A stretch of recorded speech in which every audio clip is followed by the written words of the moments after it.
Open our Bible on Psalms 25, verse 14. Praise the Lord.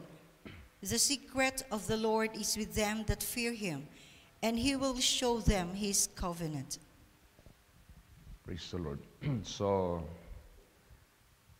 ano ibig sabihin? The secret of the Lord is with them that fear him, and he will show them his covenant.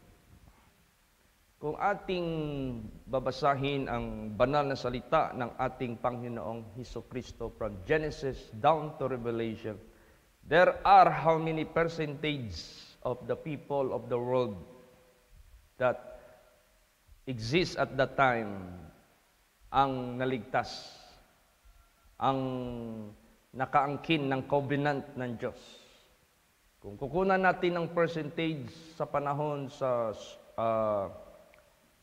panahon ni Noah, doon natin makita, only 8 out of all, how many people of the world. Panahon naman sa Sodom and Gomorrah, remember that is 2 cities, and there are how many population in one city?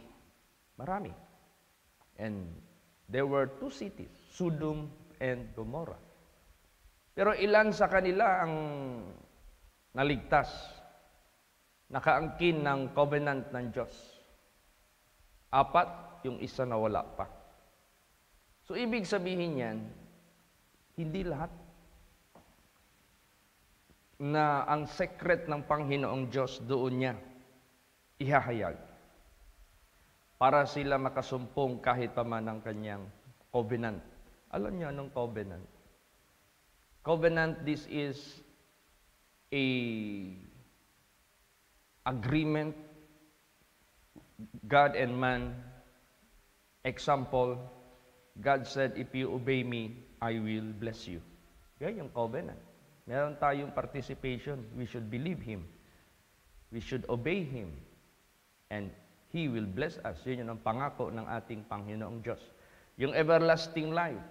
If we believe Him, we shall not perish, but shall have everlasting life. If ye abide in me, and my word abide in you, ask what you will, and it shall be done unto you. Covenant yan ng ating Panginoong Diyos. Pero hindi lahat ang makakaangkin yan.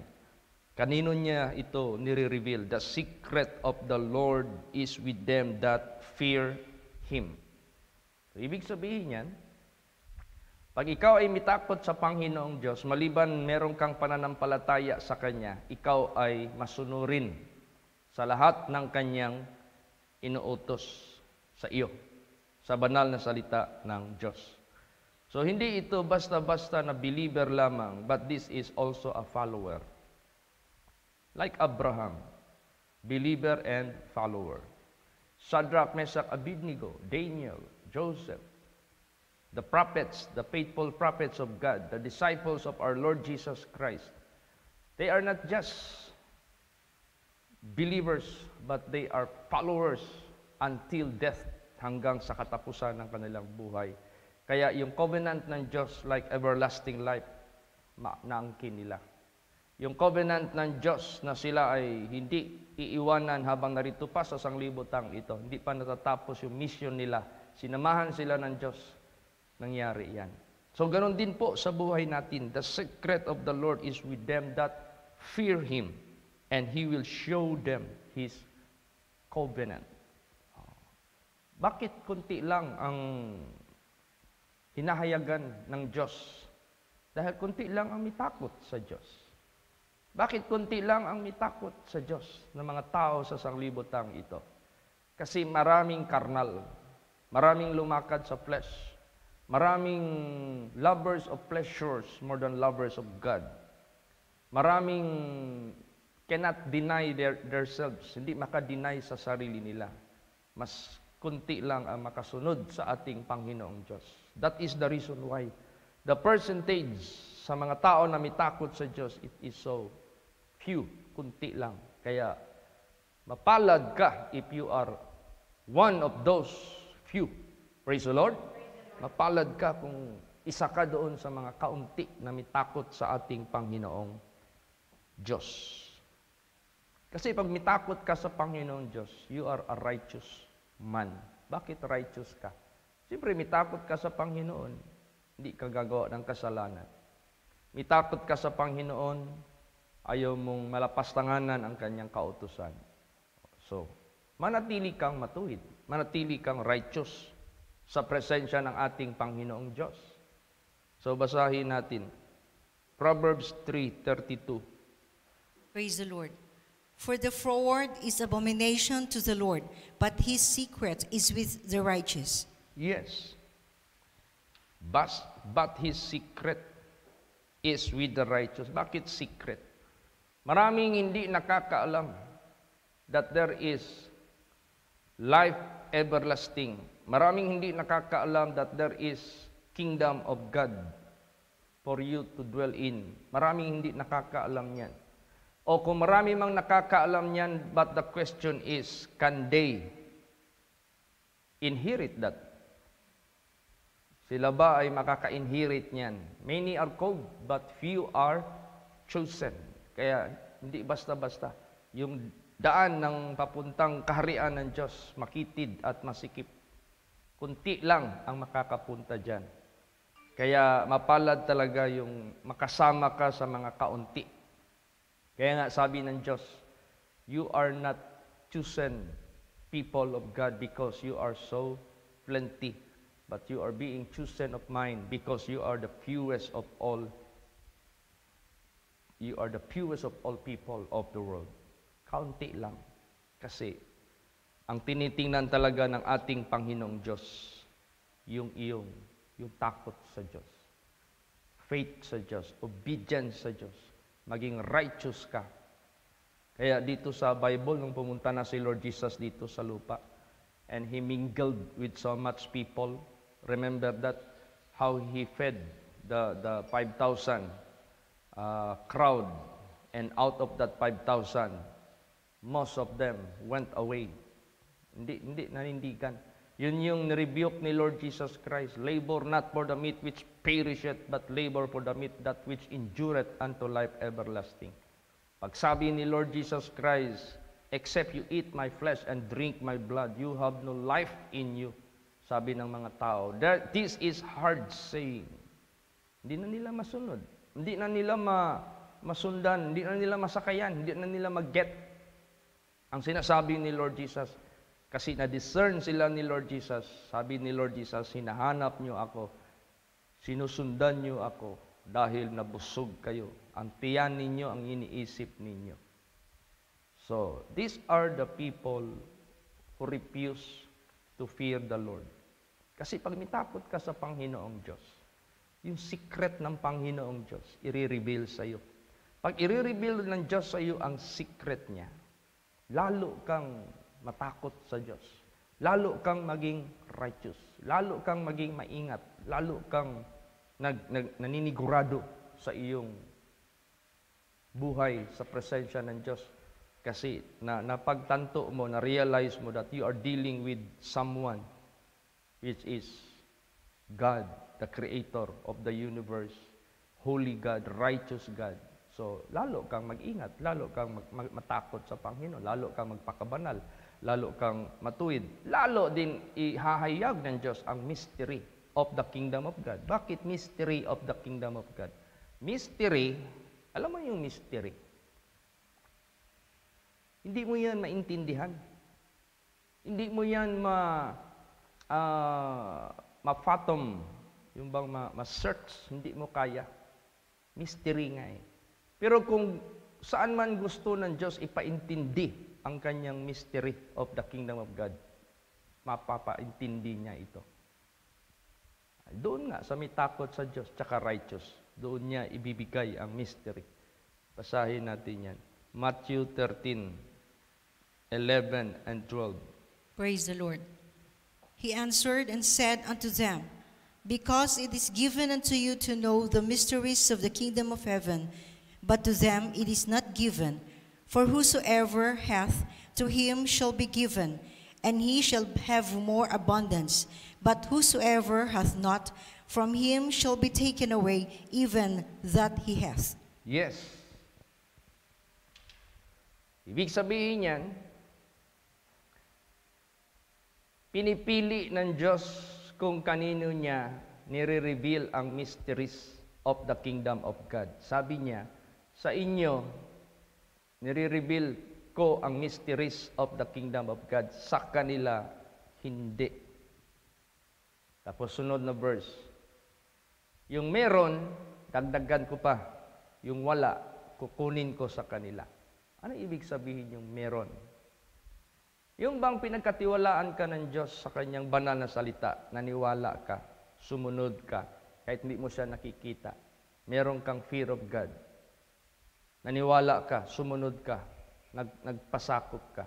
Yun yung taong namunga, nagkaroon, dagdagan ka pa ng Diyos. Pero kung wala, ibig sabihin yan, hinasik sa iyo ang binhi ng salita ng Diyos, napakinggan mo yung gospel niya, hindi mo paniniwalaan, hindi mo sinusunod, so wala kang bunga. Kukunin yan sa iyo. Ibibigay yan doon sa iba na namumunga. O kaya, therefore, sa buhay natin, in terms of the Word of God that preaches the kingdom of God, paniwalaan mo, sundin mo ng buong puso. Come what may, what the people may think about you, what the people may say against you, never mind. Kasi, whether we like it or not, the Word of God is contrary to the ways of the world.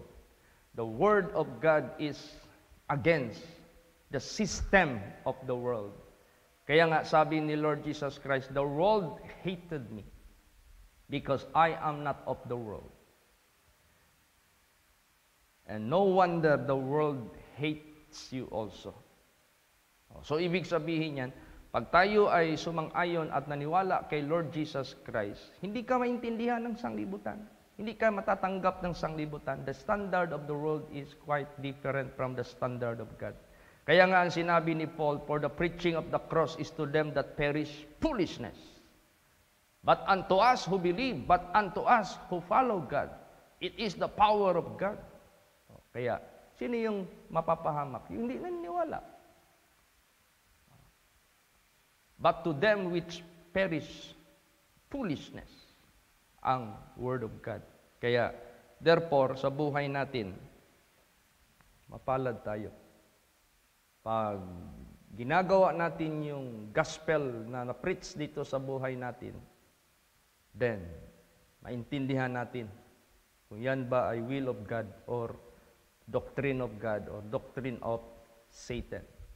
Kasi i-reveal ng Diyos sa atin yung genuine, yung secret. Kasi kung di ka maniniwala, hanggang falsehood ka lang. Kung di ka maniniwala, hanggang fake ka lang. Diyan ka lang. Hanggang diyan ka lang kasi bubulagin ka man ni Satanas. The God of this world blinded the mind of them which believe not. So, anong mangyayari? Para yung glorious gospel of Jesus Christ, the mysteries of the kingdom of God will not shine upon you. Hindi mo maintindihan, hindi mo masakayan. Doon ka lang hanggang sa falsehood. Puro sinungaling lang ang mapapaniwalaan yung sa dyablo. Kaya marami pang mga tao ngayon sa sanglibutang ito dahil hindi lubos ang kanilang paniniwala pagtanggap sa Ebanghelyo ni Kristo Jesus na natili silang bulag kahit naman sa katotohanan. Kaya anong sinabi dyan sa John 7 verse 17? Praise the Lord. If any man will do his will, he shall know of the doctrine, whether it be of God or whether I speak of myself. Tingnan mo. If any man will do his will, he shall know of the doctrine, whether it be of God or whether I speak of myself.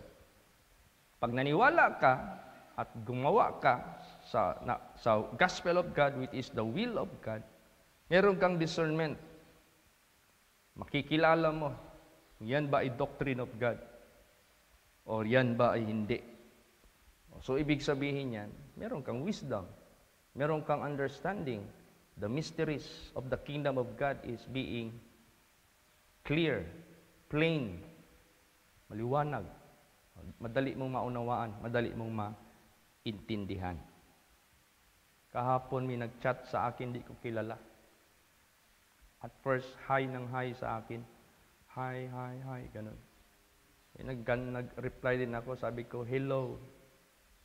Pagkatapos, nung nag-reply na ako ng hello, pero lalaki ito ha, sabi naman niya, pastor ka?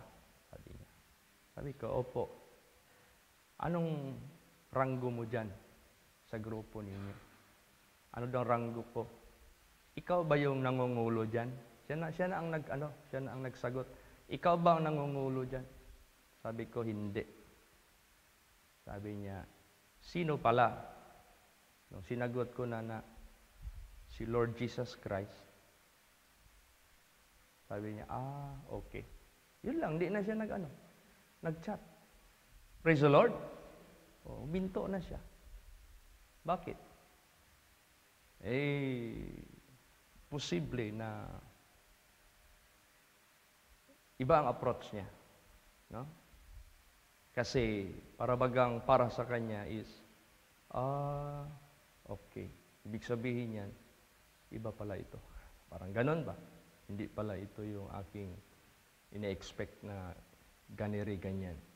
Totoo man talaga, hindi man talaga ako ang nangungulo dito. Kaya kung magsabi siya, bakit sinabi mo? Servant lang ako ni Lord Jesus. Manggagawa lang ako niya. Praise the Lord. So, ganun po sa buhay natin. Maintindihan natin ano ang ating katungkulan sa Diyos. Maintindihan natin sino ang ating master, sino yung nangungulo sa atin. We can answer them perfectly, accordingly to the word of truth. Para sa ganon, yung message kagabi na bigyan tayo ng wisdom ng Diyos, anong isasagot? That no one can resist, nor can gain say against it. Praise the Lord. Wala na silang ihuhugot pa ng ano pa man dahil nalabara na, sarado na. So, ganon ka-importante. Basa pa. John 14:17. Praise the Lord. Even the Spirit of truth, whom the world cannot receive, because it seeth him not, neither knoweth him, but ye know him, for he dwelleth with you, and shall be in you. Yan. Ang Espiritu ng katotohanan na ang sanglibutan hindi matatanggap o hindi makakatanggap. Dahil hindi niya nakita ni nakilala, subalit kilala niya at siya ay sumasa inyo at siya ay sa inyo.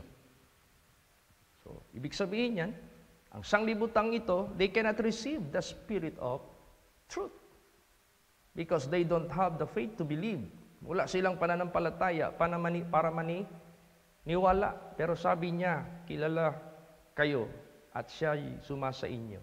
So, ibig sabihin niyan, kilala ng Diyos, sinong naniniwala sa Kanya at sumunod sa Kanya at siya ay nandoon sa kanila. Pero ang sanglibutang ito, hindi nila matatanggap ang Spirit of truth. Bakit? They remain in carnality. They remain in unbelief. They remain in their own way. They will not humble themselves. They will not surrender themselves to God. They cannot deny themselves. So, anong mangyayari? Manatili silang pangkaraniwang, ordinaryong tao na hindi magpakailan paman makakaintindi sa mysteries of the kingdom of God dahil sila mismo ayaw nilang tumanggap, ayaw nilang maniwala at sumunod sa Ebanghelyo ni Kristo Jesus. Alam nyo, pag may takot tayo sa Panginoong Diyos at nakita tayo ng Diyos na naging righteous tayo at sumunod tayo sa Kanya, lalo tayo magkakaroon ng intimacy, relationship with God. Anong intimacy? Walang sikreto na hindi ihahayag ng Diyos sa buhay natin. Walang bagay na patungkol sa Kanya na hindi niya ito ipa-inherit sa atin. Walang bagay na mga malalalim na mga bagay na hindi niya ipaunawa sa atin. Yan yung sinasabi na intimacy. Intimacy, yung intimate relationship with God. We are so close to Him. Praise the Lord. Kailan mangyari ito? Na I-reveal niya yung sarili niya sa atin completely, absolutely. Basa. John 14:21 hanggang 23. Praise the Lord. He that hath my commandments and keepeth them, he it is that loveth me. And he that loveth me shall be loved of my Father, and I will love him, and will manifest myself to him. Judas saith unto him, not Iscariot, Lord, how is it that thou wilt manifest thyself unto us, and not unto the world? Jesus answered and said unto him, If a man love me, he will keep my words, and my Father will love him, and we will come unto him, and make our abode with him. Yan. Yan yung pinaka-intimate relationship with God. Yung umibig ka sa Panginoong Diyos dahil ang kanyang salita ay nasa puso mo, nasa isip mo, at ginagawa mo, i-reveal niya ang sarili niya sa iyo. At gagawin niya na ikaw ay maging mananahan ang Spirit of God sa iyo. I and my Father will dwell in you. Ibig sabihin niyan, kilala mo yung Father, kilala mo si Jesus. Ibig sabihin niyan, you have this both to your life. They are inseparable. Praise the Lord. Hindi yan pwede mag-separate. Yung dalawa na yan. Because of God's purposes. Dahil sa purpose niya. Kaya pasalamat talaga tayo sa ating Panginoong Hesukristo. And verse 23, If a man love me, he will keep my words, and my Father will love him, and we will come unto him and make our abode with him. See? Hindi yan ordinaryo. Hindi mo yan mapag-aralan sa universidad. Hindi mo yan mapag-aralan sa science o saan mang mga malalalim na pag-aaral sa sanglibutang ito. Hanggang dito ka lang sa mundo. Hanggang dito ka lang. So if hanggang dito ka lang sa sanglibutang ito, no gain. Walang gain. What shall it profit a man if you gain the whole world but you lost your own soul? Vanity of all vanities, all that are done under the sun. If in this life only we have hope in Christ, we are of all men most miserable. Ibig sabihin yan, iba talaga na meron tayong intimate relationship with God. By fearing God, by keeping His commandments, by loving God. Ganon po. At kailangan if we love God, we have His commandments. Pag sinabing we have His commandments, we have His words. If we have His words, we remain, we continue in His word. Patuloy tayo dyan. Kasi, ang Word of God kasi, parang pagkain din yan. The moment you cook the food, niluto mo yan, kinain mo yan, ida-digest yan sa tiyan. Yung nutrients niyan, itatapon yan sa part ng katawan. Pagtapos niyan, nagtrabaho ka, nag-isip ka kung anong ginawa mo, gugutumin ka na naman. Ibig sabihin niyan, you are already exhausted. The food which you have taken just few hours ago, wala na. Ano na yun? Use, kumbaga pa. So, ganun din ang Word of God sa buhay natin. What we have heard today, and we resist moment by moment sa buhay natin, all kinds of temptations. And we perform what is right and good in the eyes of God. We exerted spiritual strength to perform good and acceptable in the eyes of God. Exhausted ka na spiritually, so you need to be refilled. So, kung umiibig ka sa Diyos, huwag kang mawala ng Word of God. Praise the Lord. Kasi yan yung source of your strength. At maliban dyan, hindi lang servant ang kategory natin sa Kanya. Ma-elevate yan, mag-improve yan. Anong itatawag niya sa atin? Hindi na servant. Basa.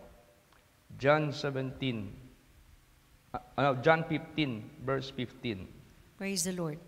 Henceforth, I call you not servants, for the servant knoweth not what his Lord doeth, but I have called you friends, for all things that I have heard of my Father I have made known unto you. Yes.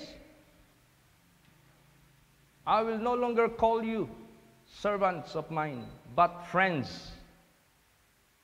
Because servants doesn't know about the secrets of his master. But friends, doon niya inahayag ang kanyang mga secrets. So, therefore, sa buhay natin, we are so blessed. Our category is being elevated from servanthood to friendship or friend or friends. Mga kaibigan tayo ng ating Panginoong Diyos dahil we receive the so-called secrets of God. Pag alam mo yung sikreto ng ating Panginoong Diyos, hindi mo na yan pakawalan sa buhay mo. Praise the Lord! Para kang tao nakakita ng treasure, bininta niya ang kanyang ari-arian para lang mabili niya yung lupa na may treasure. Secret yan eh. So ganun din, if we already have known the secrets of God, hindi mo na yan pakawalan. Dahil wala nang higit pa dyan. Kaya ganun. So we are so blessed. We are people who found more than the Yamashita treasure. Higit pa dyan. Kaya, pasalamat tayo sa ating Panginoong Diyos. This is the true riches. And the glory which fadeth not away. Which someday, the people of the world will run after it. Hahabol-habulin nila yan, but no more chance for them. Kasi yung chance na binigay dito sa lupa, hindi nila binigyan ng kahalagahan. Kaya, huwag na nating pakawalan ang mga bagay na ito. Praise the Lord!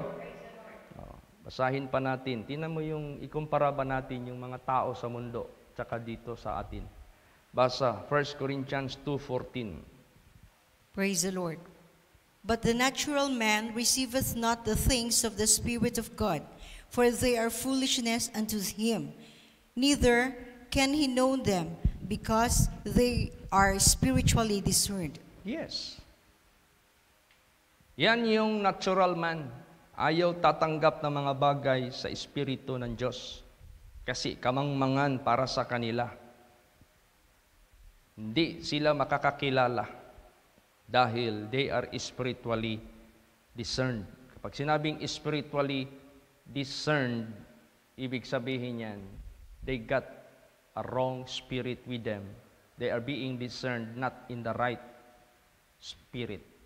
So, walang access mula sa ating Panginoong Diyos. Para kang tao na pumasok sa opisina na, alam mo yung mga opisina ngayon, yung biometric na ang mga pintuan, gaganunin mo lang yung palm mo dyan, o kaya thumb mo, fingerprints mo, mag-open yan. Parang ganun ba? Hindi ka naman naka-enroll doon sa opisina na yan, tapos gusto mong pumasok, tinry mong ganun, hindi ka makapasok talaga. Ganon din ang tao. Pag manatili ka sa natural man, wala kang access sa secrets of God. Praise the Lord. Pero kung mag-humble ka, i-deny mo yung natural man mo, magpa-convert ka, magpaka-spiritual minded ka, magpakumbaba ka, magsisi ka, talikdan mo yung karumihan mo, magpalinis ka sa Diyos, papasukan ka ng Spirit of God. Yun na yung seal ng Diyos sa buhay natin, yung Spirit of God. Sigurado may access ka sa Kanya. Praise the Lord. Okay. So, ngayon, ang ating pangunawa ay nabuksan. So, therefore, itong mysteries, nakita na natin. Anong sinabi dyan? Basahin natin yung last verse.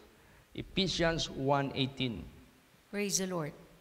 The eyes of your understanding being enlightened, that ye may know what is the hope of his calling, And what the riches of the glory of His inheritance in the saints. Yes.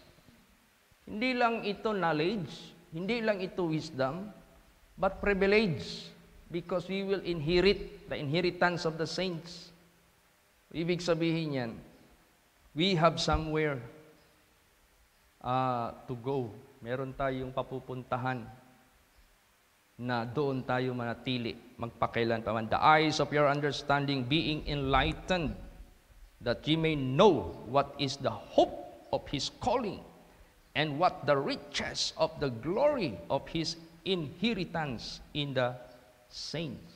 So, if you are together with the saints, if you are among with the saints, if you are member of the saints, kasama ka doon, you will inherit the inheritance of the saints. So, praise the Lord. To God be the glory. Kaya, the secret of the Lord is with them that fear Him, and He will show them His covenant. Bihira lang ito, nangyayari sa mga tao sa sanglibutang ito, dahil most of the people of the world walking in unbelief. And they cannot deny themselves. They will not surrender themselves to God. Ayaw nila. Kaya kunti lang. So, tayo sa buhay natin, let us give up our lives unto God.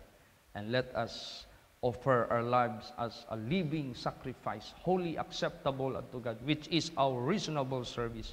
And be not conformed to this world, but be ye transformed by the renewing of your mind, that you may prove what is that good and acceptable and perfect will of God. Tayo yung magsalungat sa sanglibutang ito para ipakita natin ito yung good, ito yung acceptable, ito yung perfect will of God. Samantalang si Satanas, iba ang tinuturo, iba ang pinapapractice sa mga tao. Tayo yung magsalungat sa kanila. Kaya, be strong in the Lord para lalo tayong sasamahan at gagamitin pa ng ating Panginoong Diyos. Praise the Lord. Magsitayo po ang lahat.